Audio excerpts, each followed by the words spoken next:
qu'on a opacifié l'articulation, ça va permettre, quand il y a des lésions ça permet de voir que les lésions de la face profonde ou les lésions transfixiantes. Et donc il y a tout l'espace sous-acromial qui est méconnu s'il n'y a pas de rupture transfixiante. Về các cái bất lợi, thứ nhất là các cái dấu hiệu mà chúng ta quan sát được thì đều là dấu hiệu gián tiếp. Các tổn thương của chóp xoay thì đều là gián tiếp. Thứ hai là chỉ đánh giá được cái mặt sâu của bệnh nhân. Thứ ba là các cái khoang ở dưới mỏm vai ấy, thì các bệnh lý ở mỏm vai thì không quan sát được. Et donc en France, c'est le plus facile à réaliser, c'est pour ça qu'il y a énormément d'arthroscanner. Và chính vì lý do đó mà ở Pháp ấy, thì do là dễ triển khai nhất cho nên là nó được sử dụng nhiều nhất. Alors que pour l'arthro-IRM, l'avantage de l'arthro-IRM, c'est que c'est un examen qui va être plus complet puisqu'on étudie à la fois ce qui se passe à l'intérieur de l'articulation et ce qui se passe au niveau de la bourse sous-acromio-deltoïdienne. Đối với cái lợi thế của cái cụm từ nội khớp đấy là chúng ta có thể đánh giá được cả trong khớp cũng như là cả cái ngoài khớp như là các cái túi hoạt dịch dưới delta. Et l'arthro-IRM, c'est une très bonne résolution en contraste. On voit bien mieux les différents tendons, la graisse, etc. Donc, ça a une meilleure résolution en contraste. Về độ tương phản thì nó cũng tốt hơn các lớp vi tính. Chúng ta sẽ quan sát được, phân biệt được rõ cái đâu là gân, đâu là cơ và đâu là mỡ. Par contre, la résolution spatiale de l'arthro-IRM, elle est bien inférieure puisque les courbes elles font 2,5 mm d'épaisseur, 3 mm d'épaisseur, donc on perd en résolution spatiale. Về mặt phân giải không gian thì nó không được bằng cụm từ. Bằng các lớp vi tính vì là cụm từ thì chỉ cắt được khoảng 2,5 đến 3 mm thôi.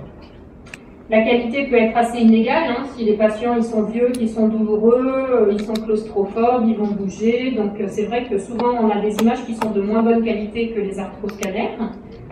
Về mặt gọi là bất lợi thì là những cái bệnh nhân mà già này, đau này, người ta không nằm được ấy, thì sẽ ảnh hưởng đến chất lượng của phim chụp. C'est souvent plus lourd à mettre en œuvre, il faut qu'il y ait la disponibilité de la salle pour faire l'examen, pour piquer l'arthro-IRM, ensuite que l'IRM soit disponible juste à ce moment-là pour que le produit ne soit pas résorbé. Donc c'est quand même plus compliqué à gérer qu'un arthroscanner.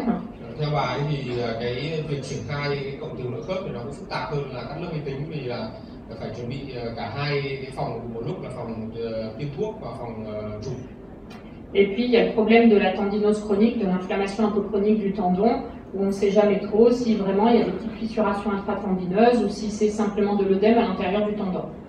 Và một cái nữa là cái khó khăn trên trục cụm từ nội khớp đấy là chúng ta sẽ khó phân biệt được các cái bệnh lý mãn tính của cái gân ấy.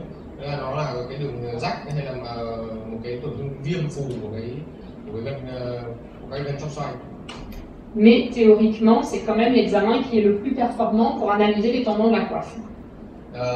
Tuy nhiên thì dù sao thì cái cụm từ Arthro-IRM thì vẫn là cái chụp mà gọi là được phổ biến nhất để đánh giá các cái bệnh lý về chóp xoay.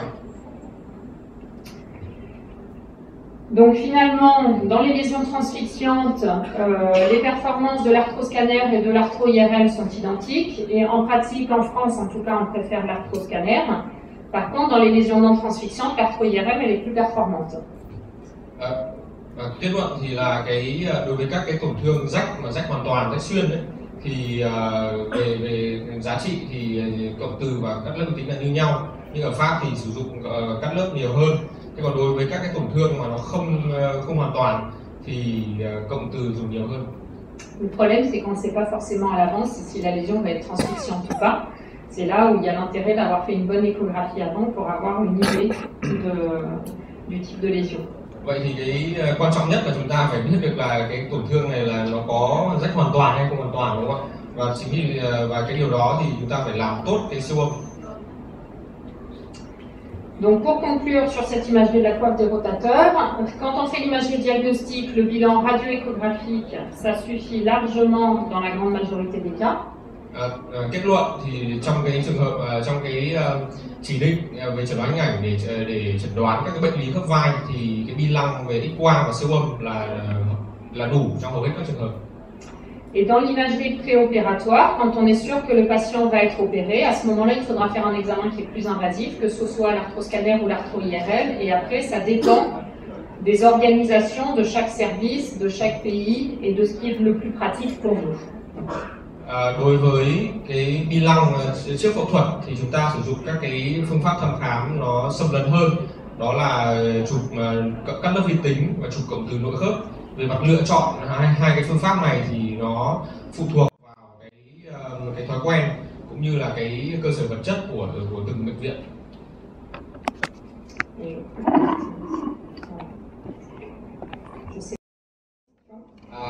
Chúng ta có câu hỏi không?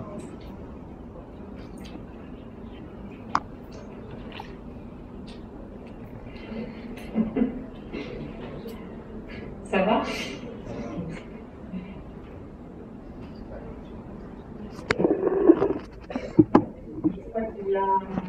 Normalement le chirurgien orthopédiste qui doit présenter la chirurgie de la coiffe du rotateur.